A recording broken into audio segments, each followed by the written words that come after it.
Tiago, capítulo 4, o verso é o 17, apenas esse, diz assim: portanto, aquele que sabe que deve fazer o bem e não o faz, nisso está pecando. Vamos repetir? Vamos juntos? No 3? 3. Portanto, aquele que sabe que deve fazer o bem e não o faz, nisso está pecando. Curve sua cabeça. Pai, mais uma vez, Senhor, nós estamos aqui reunidos e prontos a ouvirmos a Tua voz, a Tua palavra, e seja a Sua voz, Senhor, e não a minha falha, debilitada, mas a do Senhor forte, grande, poderosa, para penetrar os corações, Senhor, e verdadeiramente nos instruir conforme lhe apraz. Ó Deus, abençoa a Tua igreja que aqui está reunida, tantos quantos verão, Senhor, este vídeo que está sendo gravado, e que verdadeiramente o Teu nome seja glorificado através dessas vidas. Que essa palavra, Senhor, possa nos instruir cada vez mais como nós devemos caminhar nos deveres práticos da nossa vida cristã. Deus, nos instrui e nos capacita em todo o tempo. Esse é o desejo do nosso coração, te pedimos em nome de Jesus. Amém. Pois bem, nós lemos, não é? Esse texto destacado, vamos usar mais textos, mas esse texto destacado de Tiago, capítulo 4, verso 17, e o tema é uma pergunta, e na verdade é uma pergunta retórica, não é? Omissão. Aqui não. Exatamente isso. Omissão. Aqui não.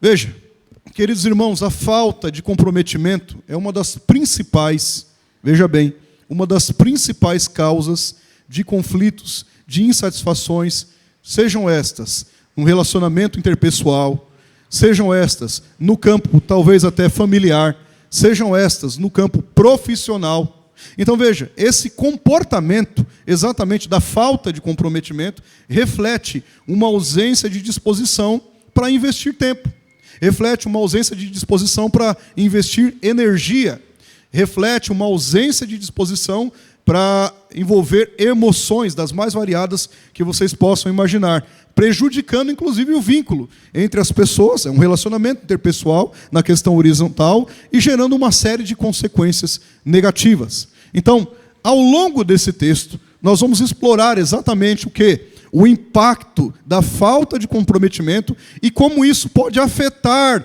as relações interpessoais de maneira profunda. Veja, como eu disse a vocês, a falta de comprometimento é um problema significativo em diversas áreas da vida. Geralmente a gente já pensa para o lado errado e mal, não é? Mas isso é diversas áreas da vida, causando inclusive impactos tanto negativos em indivíduos como na questão de organizações no coletivo. Não é só na questão individual, mas também na questão coletiva. Por exemplo, no contexto profissional, a falta de engajamento pode levar à queda de produtividade. Sim ou não? Pode.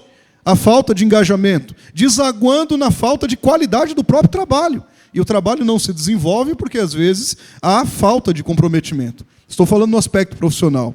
Em várias vezes que eu, pelo menos, pude conversar com alguns empresários, e alguns até da igreja mesmo, na Penha, aqui em outro lugar, não é? Ou até mesmo com recrutadores no meio corporativo, eu conheço alguns deles, né?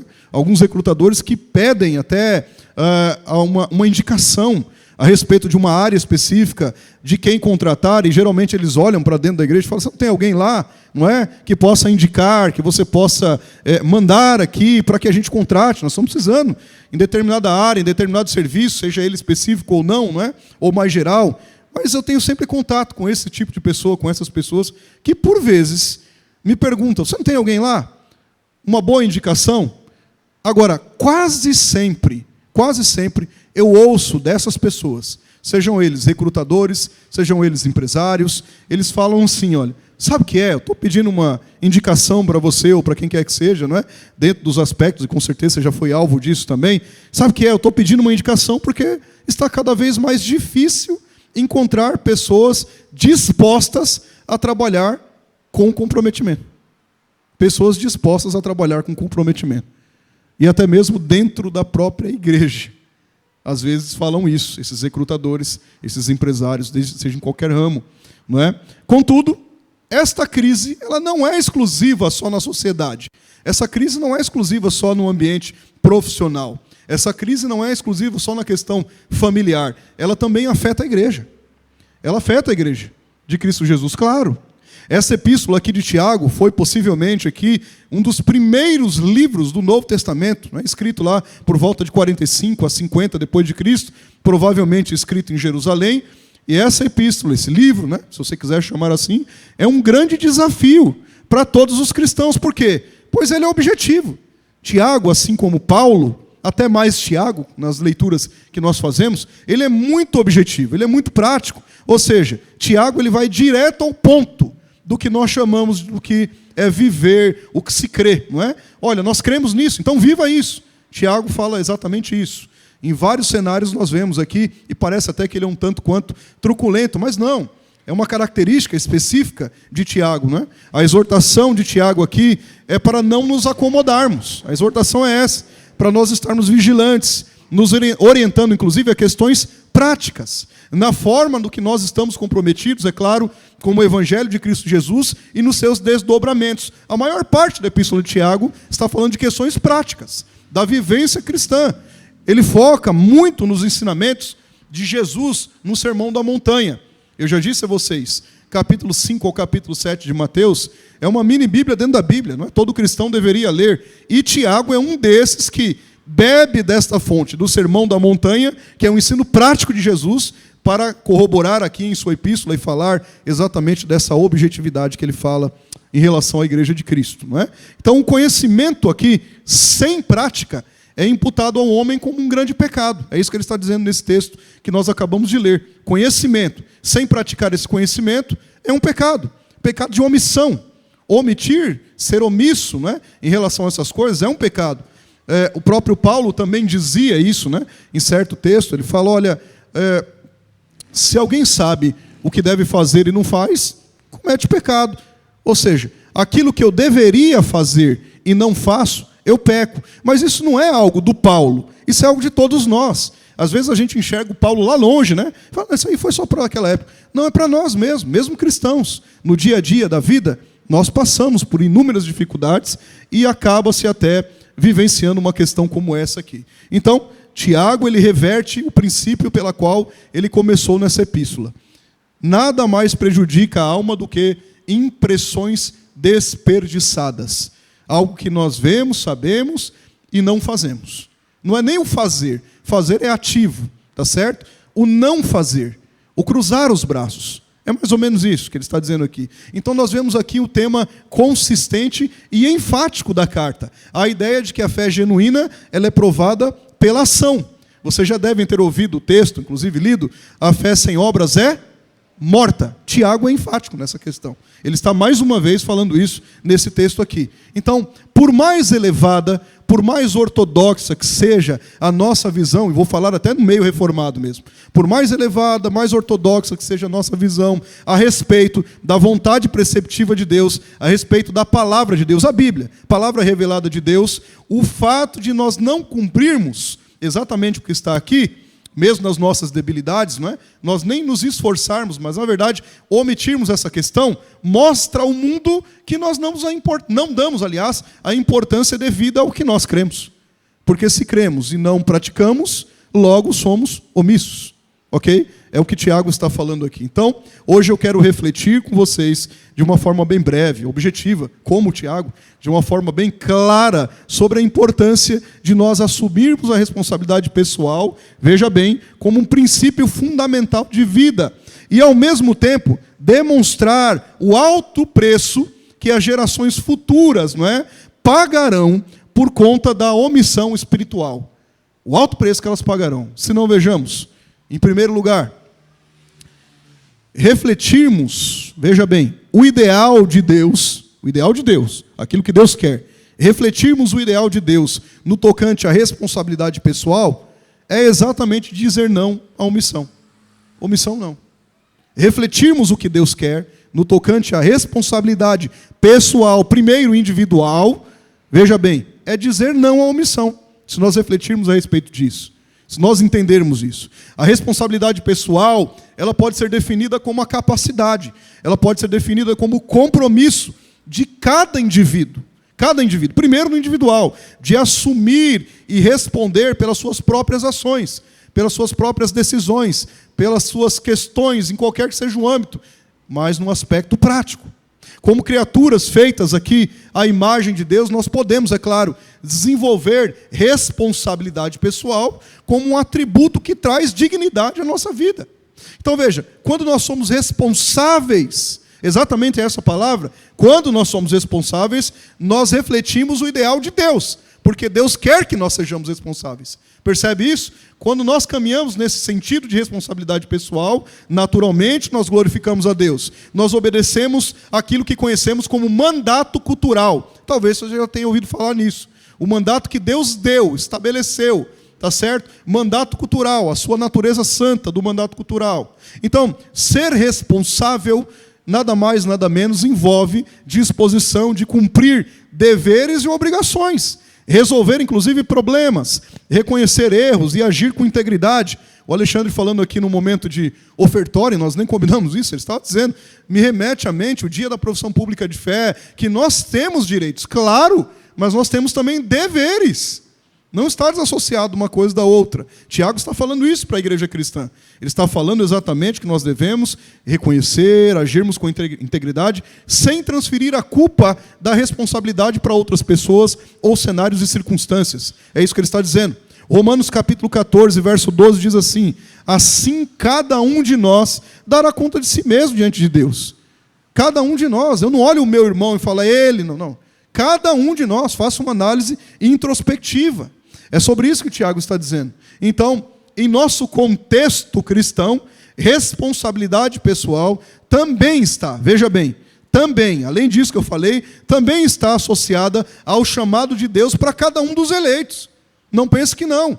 Então, essa responsabilidade se reflete em algumas coisas. Uma delas, uma vida de obediência à vontade divina, responsabilidade pessoal. Reflete o quê? Em dedicação à missão da igreja. Qual é a missão da igreja? Pregar o Evangelho, falar do amor de Cristo, falar da graça de Cristo, da justiça de Cristo, viver para Cristo. Essa é a missão da igreja. Que mais? Reflete em ter um cuidado com o próximo, sabendo que, inclusive, nós prestaremos contas diante de Deus pelas nossas atitudes, inclusive nos relacionamentos interpessoais para com o próximo, ou, na verdade, como o texto aqui, essa é a tônica, a omissão disso.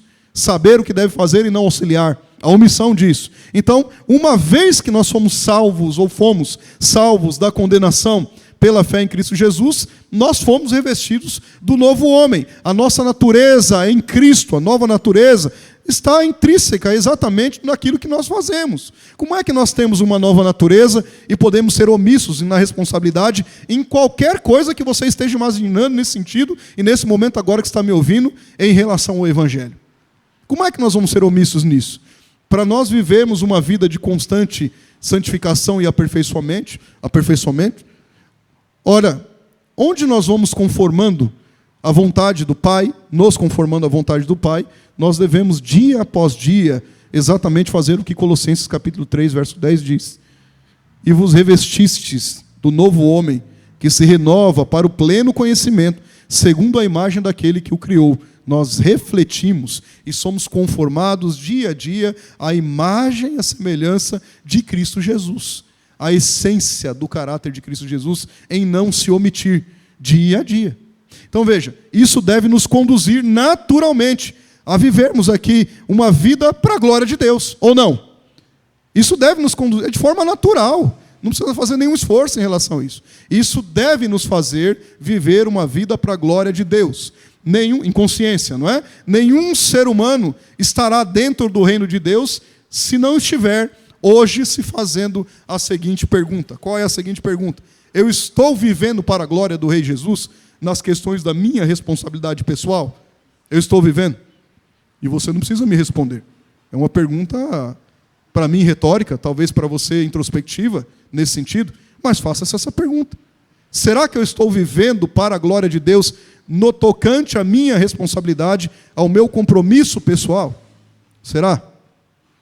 Pois bem, 1 Coríntios capítulo 10, verso 31 diz assim: portanto, quer comais, quer bebais, ou façais qualquer outra coisa, ou outra coisa qualquer, não é? fazei tudo para a glória de Deus. Tudo para a glória de Deus. Então, nós, enquanto igreja de Jesus, nós temos claramente a responsabilidade pessoal, veja bem, enquanto igreja de Cristo, a responsabilidade pessoal como um valor, como um princípio fundamental na nossa caminhada, é basilar. Ser comprometido com as coisas de Cristo na questão da responsabilidade individual, primeiro individual. Bom, nós evitamos aqui, pelo menos aqui, vocês sabem, vocês estão caminhando aqui junto comigo, e eu junto com vocês, e Cristo junto conosco, e a gente junto com Cristo, não é verdade? Nós evitamos aqui um cristianismo, vou usar um termo aqui, de quinta série. Nós evitamos isso. Sabe aquelas piadas de quinta série? Nós evitamos aqui, fazendo um paralelo, um cristianismo de quinta série. Estudo após estudo, quintas-feiras, né?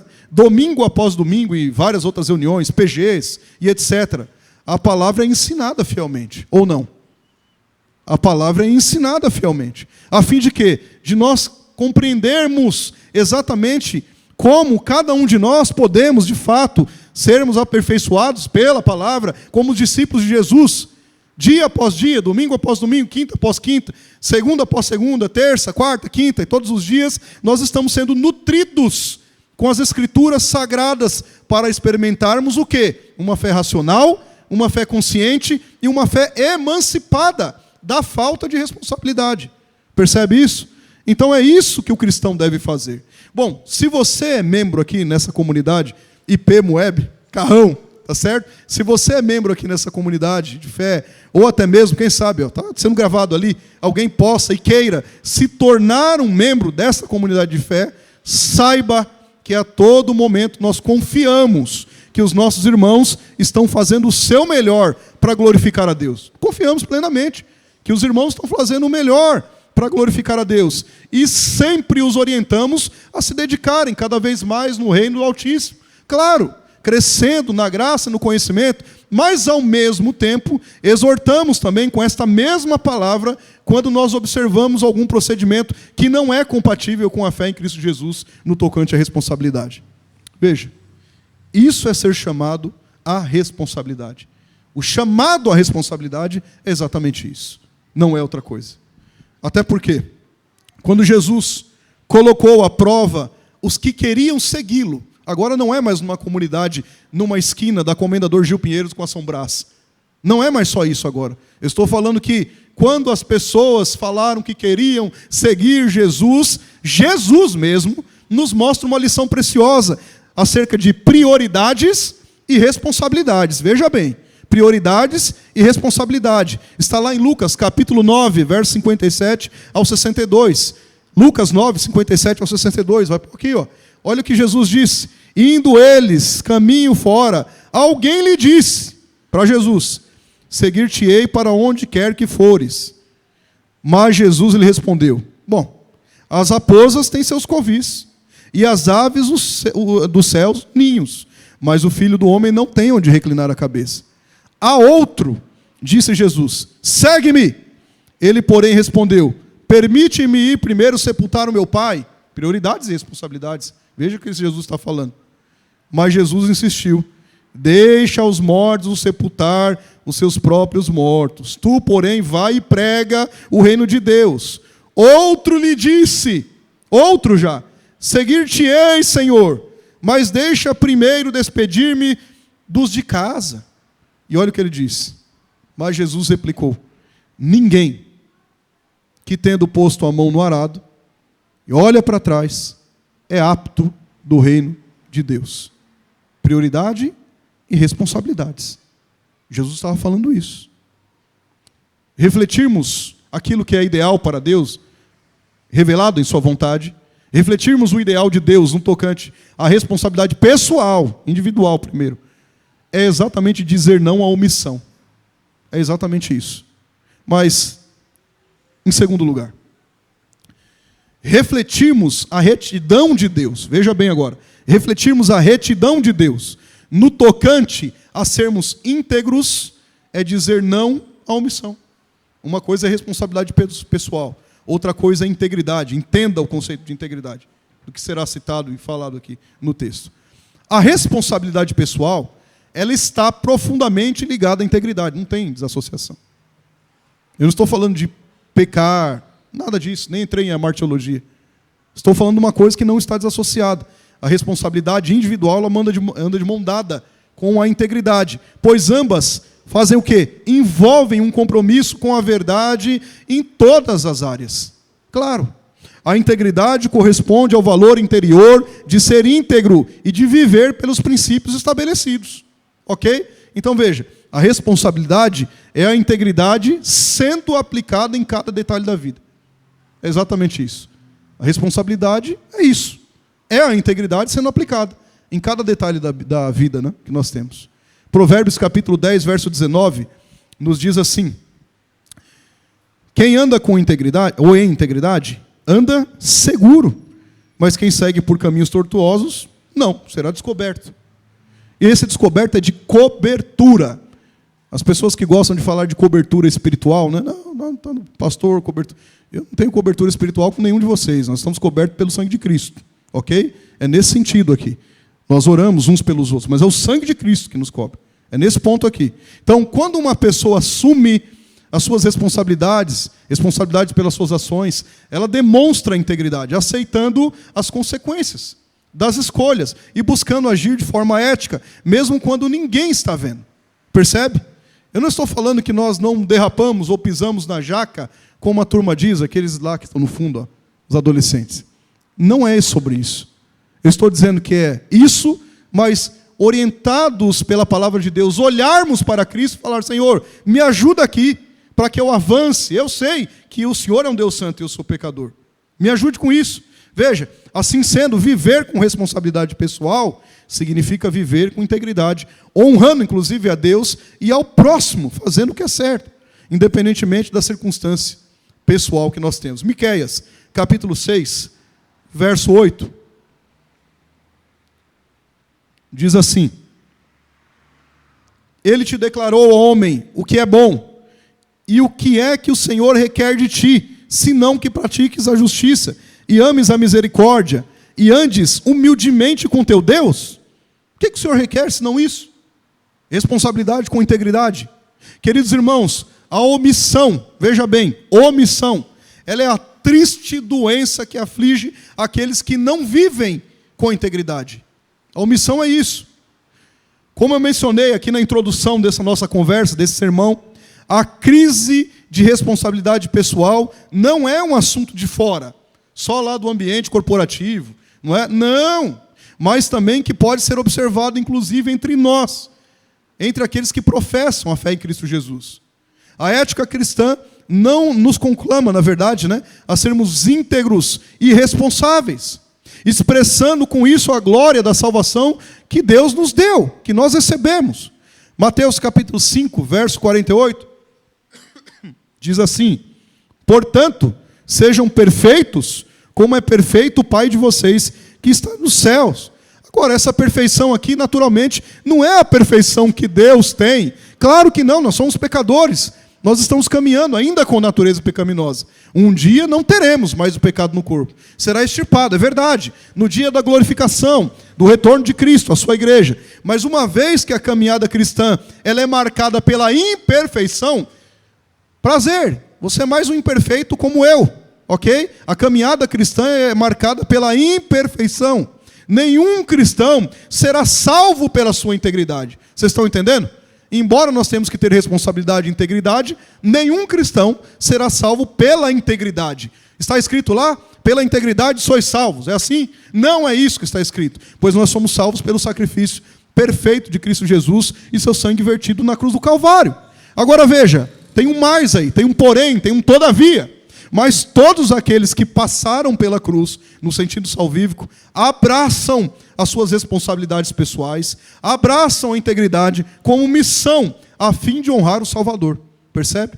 Então, a falta de integridade entre os cristãos é um mal que pode contaminar rapidamente uma comunidade. Rapidamente. Quando nós não assumimos um compromisso integral, veja a raiz da palavra, quando não assumimos um compromisso integral com a ética cristã, com a fé cristã, a doença, se posso chamar assim, da omissão, irá se apoderar de nós. A doença da omissão irá se apoderar da igreja, se nós não tomarmos cuidado em relação a isso. Agora, a falta de responsabilidade pessoal, que eu vou chamar aqui de omissão, tá bem? A falta de responsabilidade pessoal tem sintomas perceptíveis. Existem alguns sintomas. Alguns deles, por exemplo, mentira e desonestidade. Existem pessoas que frequentemente mentem, compulsivamente, ok? Mentem. Na verdade, do outro lado, até elas omitem, não é verdade? Ou distorcem os fatos. Para quê? Para serem beneficiadas ou até para evitarem alguma coisa. Provérbios capítulo 12, verso 22. O Senhor detesta lábios mentirosos, mas aqueles que praticam a verdade são o seu prazer. Eu vou fazer uma pergunta, você não precisa me responder não, porque eu já sei a resposta. Ao longo da vida inteira de vocês mentiram alguma vez? Tem gente que está dando risada, estou vendo daqui de cima. Não é sobre isso. Somos perfeitos, santos, levanta a mão que o anjo leva embora. Não é sobre isso que eu estou dizendo. Percebe? Veja, que mais é um sintoma perceptível? A falta de transparência. Esconder informações importantes ou ser evasivo, entenda o contexto, dificultando a confiança, não é? Lucas capítulo 8, verso 17. Não há nada oculto que não venha a ser manifesto, escondido, que não venha a ser conhecido e revelado. Em que sentido? No sentido da responsabilidade pessoal, da integridade pessoal. É nesse sentido. Tiago está falando de questões práticas para a igreja, porque existia na igreja. Mas talvez seja só na igreja da época de Tiago, né? Não tinha na nossa época, ou não tem. É claro que isso é ironia. Outra coisa, orgulho e autossuficiência. Recusar-se a reconhecer falhas e necessidade até de correções, agindo como se estivesse sempre certo. Você conhece alguém assim? Já ouviu alguém assim? Age como se estivesse sempre certo, nunca está errado. É o dono da verdade, né? Tem alguns juízes que caminham assim, não é? Mas eu não estou falando deles, não. Tá certo? Recusar-se a reconhecer falhas e necessidades, agindo como sempre estivesse certo. Provérbios 16, 18. Antes da ruína vem a soberba, e o espírito orgulhoso precede a queda. Orgulho. Tinha um pastor, tem ainda, ele está vivo, amigo meu, ele dizia assim, isso é um pecado luciferiano. Orgulho, soberba. De fato, ele não está errado, né? É nesse sentido. Agora, um outro sintoma perceptível é o relativismo moral. Justificar ações erradas. Não, mas olha, eu tenho um comércio, mas eu estou aqui no Brasil, não tem nenhum problema eu fazer um acharco para ter algum benefício, alguma coisa assim. Interesses pessoais, por conveniência, ao invés de seguir princípios sólidos e inegociáveis. É um erro. Transferência de responsabilidade. Quase não existe hoje também no tempo presente. Transferência de responsabilidade. Evitar assumir os erros, transferindo a responsabilidade para os outros, ou até mesmo negando, não é? Algumas questões claras dos traços característicos de cada pessoa. Por exemplo, Gênesis capítulo 3, verso 12 diz assim, então o homem disse, quando Deus estava falando com ele na viração dos dias, não é? E Adão e Eva pecaram e se esconderam, e vocês conhecem a história. Então o homem disse, respondendo a Deus, a mulher que me destes para estar comigo, ela me deu da árvore e eu comi. Vocês percebem que ele transferiu a responsabilidade? Mas o pior, vocês percebem para quem ele transferiu a responsabilidade ou não? Não foi para a mulher, foi para Deus. É pior. Foi para o Senhor. Olha, eu não pedi nada. Você fez essa mulher aí, foi você que fez. É como se ele estivesse falando isso. Transferiu a responsabilidade. Veja, quando ele vai para a mulher, e aí Eva? Não é que Deus não sabia. Não, foi a serpente. A serpente que você criou, foi ela aí. Transferindo de novo a responsabilidade para Deus. Percebe isso? Refletirmos a retidão de Deus no tocante a sermos íntegros é dizer não à omissão. Mas em terceiro lugar, refletirmos e praticarmos os princípios, veja bem, e valores estabelecidos por Deus é dizer não à omissão. Refletirmos e praticarmos os princípios e valores estabelecidos pelo Senhor, pelo Altíssimo, é dizer não à omissão. Veja, cristãos omissos tornam as suas igrejas omissas. Ok? Cristãos omissos tornam as suas igrejas omissas. Quando os crentes em Cristo aqui, que foram salvos para viverem o reino de Deus, preferem seguir os seus próprios corações enganosos, ao invés da palavra de Deus, naturalmente as questões serão visíveis. Falta de crescimento em Cristo, por exemplo. Falta de crescimento em Cristo. Um eterno sentimento, de novo, da quinta série. Falta de crescimento. Ou síndrome do Peter Pan, não é? Já viram o Peter Pan? Acho que vocês conhecem, né? É da minha época, acho que os mais novos aí. Síndrome do Peter Pan, não cresce nunca. Tá certo? Não cresce. Síndrome da quinta série. Repetiu 288 vezes a quinta série. Hebreus capítulo 5, verso 11 a 14 diz assim: quanto a isso, temos muito o que dizer, coisas difíceis de entender, porque vocês se tornaram negligentes para ouvir. Pois, embora a esta altura, já devessem ser mestres. Perdão. Precisam de alguém que ensine a vocês novamente os princípios elementares da palavra de Deus. Estão precisando de leite, não de alimento sólido. Quem se alimenta de leite ainda é criança e não tem experiência no ensino da justiça. No entanto, o alimento sólido é para os adultos, os quais, pelo exercício constante, se tornaram aptos para discernir tanto o bem quanto o mal. Eu li nessa versão de propósito. Percebe ou não? A síndrome do Peter Pan, a síndrome da quinta série, não pode imperar. Porque nós precisamos refletir e praticarmos os princípios e valores estabelecidos pelo próprio Deus, e não a omissão. Veja, uma outra coisa, sentimento de culpa e afastamento de Deus. Deus perdoa, irmão. Vocês sabiam disso ou não? Sabiam ou não? Deus perdoa. Atormentado pela consciência, não é? Começa a ter dificuldades em buscar a Deus. Salmo 51, verso 3 e 4, diz lá: pois eu mesmo reconheço as minhas transgressões. Esse é o primeiro passo. E o meu pecado está sempre diante de mim. Contra ti somente pequei e fiz o que era mal aos teus olhos, de modo que é justa a tua sentença e irrepreensível o teu julgamento. O primeiro passo é ter convicção. Pecamos, pequei. Ok? Segundo passo, confessar diante de Deus. É o que ele está fazendo aqui. Terceiro passo, abandonar. É exatamente isso. Outra coisa, a falta de alegria espiritual. Quando eu estava montando isso aqui, eu lembrei. Sentiu alegria? Alguns aqui vão saber do jargão que eu estou falando. Eu lembrei disso. A falta de alegria espiritual. O que é isso? Apatia, inércia generalizada às vezes, não é? Aí não só no aspecto individual, mas coletivo. Tá certo? Salmo 51 ainda, no verso 12, diz aí: devolve-me a alegria da tua salvação e sustenta-me com um espírito pronto a obedecer. Note bem, Davi não está pedindo: devolve-me a salvação, dai-me de novo a salvação. Ele nunca perdeu a salvação. Nós nem cremos nisso. Ok? Ele está falando da alegria da salvação. Uma outra coisa. Devolve-me a alegria da salvação. É isso que ele está dizendo. Uma outra questão, o dano pessoal à comunidade que se faz parte e até mesmo ao entorno. Uma pessoa omissa afeta negativamente todos que estão à sua volta. Ela faz isso, uma pessoa omissa. Josué, capítulo 7, verso 1. Os israelitas, porém, foram infiéis em relação às coisas consagradas. Acã, filho de Carmi, filho de Zinri, filho de Zerá, da tribo de Judá, apoderou-se de algumas delas, e a ira do Senhor acendeu contra Israel. Uma pessoa omissa, ela atrapalha. Ela atrapalha. Não tenha dúvida disso. Não refletimos e praticamos os princípios e valores estabelecidos por Deus, inevitavelmente nos levará a uma omissão desenfreada. Inevitavelmente. Não tem outro caminho. A omissão pode, nesse momento inclusive, talvez, eu não sei, a omissão pode estar roubando tudo de você.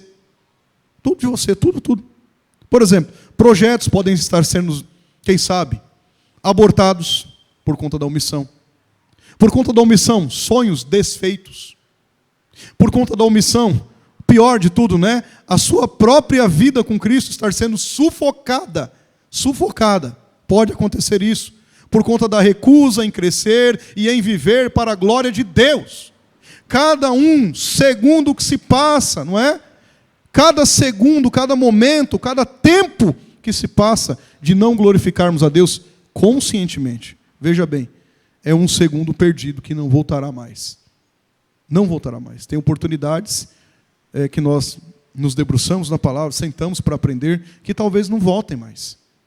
Terão talvez novas oportunidades, mas não como aquele dia. Não tem aquele dia que você fala, esse dia, foi o dia, talvez não volte. Percebe? E veja só, tudo o que nós fazemos aponta para a eternidade. Aponta para a eternidade. Que a nossa vida, na verdade, em nome de Jesus, não é no meu nome não, seja redirecionada hoje. Que a nossa vida encontre esse amparo. E seja redirecionada. Sim, é claro que ser responsável e compromissado com todas as questões, não só na igreja, mas da vida, pode ser pesado. Claro que pode. Eu não estou dizendo que não. Claro que pode ser pesado. Mas muito pior será uma vida despencada aos olhos do peso da omissão. Muito pior será isso. E veja, o alerta de quem quer o nosso bem, a saber, Jesus Cristo, é claro para nós. Mateus capítulo 7, versos 26 e 27. No entanto, quem ouve essas minhas palavras e não as pratica, é como um insensato, que construiu a sua casa sobre a areia, caiu a chuva, transbordaram os rios, sopraram os ventos e deram contra aquela casa, e caiu e foi grande a sua queda. Mas relembre-se, ele também fala da casa do prudente. Os rios são os mesmos, o vento são os mesmos. Vai vir a chuva. Agora, o problema é, estamos, ou na verdade a solução, praticando ou não os princípios estabelecidos por Deus, para dizer não à omissão. Para dizer não à omissão. Refletimos e praticamos princípios e valores estabelecidos por Deus para dizer não à omissão. Queridos irmãos, o ponto é que já é a última hora, eu acho que vocês já perceberam, né? Já ou não? Já é a última hora. Ninguém aqui vai marcar a data da volta de Cristo. Ninguém aqui está com as faculdades mentais atordoadas para isso. Ninguém vai fazer isso. Pelo menos não aqui, espero que não. Ok? Mas o fato é que o fim se aproxima. Já é a última hora. Mais do que nunca, o Senhor espera encontrar cada um de nós vivendo uma vida radiante em sua presença. Nós devemos aqui ser achados fiéis nesses valores diante de quem nós havemos de estar prestando as contas, não é? Que é o Senhor. Por isso, então, abrace, veja bem, a responsabilidade pessoal como princípio de vida. Faça isso hoje, que a vida seja redirecionada. Não somente isso, seja íntegro em tudo que você fizer. Não somente isso, vença a doença da omissão, praticando a palavra de Deus e tudo quanto Ele ordena. Agora, eu não sei te dizer, mas talvez você se lembre quantas oportunidades você perdeu por estar de braços cruzados. Talvez você se lembre, e se lembrou ao longo aqui da nossa conversa. Quantas pessoas, por exemplo, deixaram de ser evangelizadas, porque muitos de nós temos largado o arado e deixado de lado a nossa missão, principal missão. A Bíblia fala de um esfriamento do amor nos últimos dias. Aí alguns estagnam aí.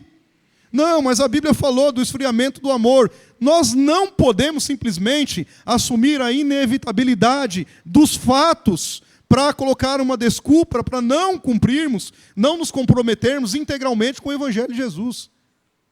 O primeiro passo que nós deveríamos fazer é isso. Agora veja, irmãos, o amor de muitos aqui vai se esfriar, é um fato, não é? Está escrito na Bíblia. Mas em nome de Jesus, não o nosso amor. Veja, as famílias talvez se dissolverão. Nós vemos isso por aí afora. Mas em nome de Jesus, não as nossas famílias, inclusive a da fé. Percebe? Inclusive a família da fé. A apostasia virá, isso é um fato. Está relatado na Bíblia. Mas em nome de Jesus nós seremos avivados pela sua palavra. Nós não caminharemos na apostasia, não. Muita gente vai deixar Jesus, não tenha dúvida a respeito disso, ele mesmo falou. Mas em nome de Jesus e somente por Jesus, nós continuaremos firmados na rocha eterna, Cristo. Nós não sucumbiremos não, até porque cremos na perseverança dos santos. Não está cabível nas nossas mãos, mas é o Senhor que nos segura, é o Senhor que nos sustenta. A fé de alguns, se era fé, a fé de alguns, se era fé, talvez vá desaparecer. Talvez as pessoas creem numa fé histórica, de um Cristo que existiu apenas. Numa fé temporal, talvez alguns possam crer nisso. Mas a nossa será diferente. Caminhará como a luz na aurora, em nome de Jesus. Então hoje é dia de ajustes. Hoje é dia de acerto. Pedir perdão a Deus. É a Deus. Pelo nosso, permita-me a palavra aqui, não fiquem tristes. Pelo nosso desleixo. Pedir perdão a Deus pelas nossas posições. Novos céus e nova terra estão logo ali. Estão chegando. O fim está próximo. A sua salvação e a minha salvação só é real porque o nosso Senhor Jesus Cristo não foi omisso. Foi exatamente por isso. Ele assumiu com integridade aqui a sua missão e foi obediente até a morte de cruz, por amor a mim e a você. Ele não foi omisso. Fixe sua mente na realidade do Evangelho. Nós somos o que somos porque Cristo morreu por nós. Apesar da dor, Ele não desistiu.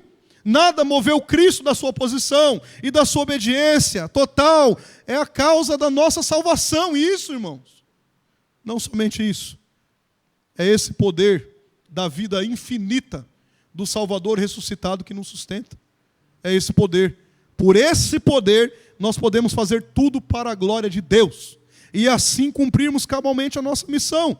Colossenses capítulo 3, verso 23 e 24. E tudo quanto fizerdes, fazei de todo o coração, como ao Senhor, e não a homens, sabendo que recebeis do Senhor o galardão da herança, porque a Cristo o Senhor servis. E veja, portanto, diante disso daqui, nós podemos proclamar com muita responsabilidade, com integridade e com convicção em Cristo, em que a sua palavra fala para nós, estabelece. E nós podemos dizer a mesma coisa, não é? Vem o Senhor a minha vida oferecer, não é? Não é isso? Está aí. Vem o Senhor a minha vida oferecer, como oferta de amor, de sacrifício, uma entrega total a Ele, como oferta viva no altar dEle. Diga não à omissão, e sim à devoção. Faz ao contrário. Que Deus, triuno, pelo seu Espírito, nos capacite exatamente a vivermos o extraordinário em sua presença. A Ele seja a glória, a Ele seja a honra, a Ele seja o louvor, a Ele seja o poder, em nós, através de nós, e até mesmo apesar de nós, pecadores. Comprometa-se com o reino. Comprometa-se com a sua igreja. Comprometa-se com Cristo Jesus, o Salvador sublime. Fiquemos de pé e vamos louvar ao Senhor.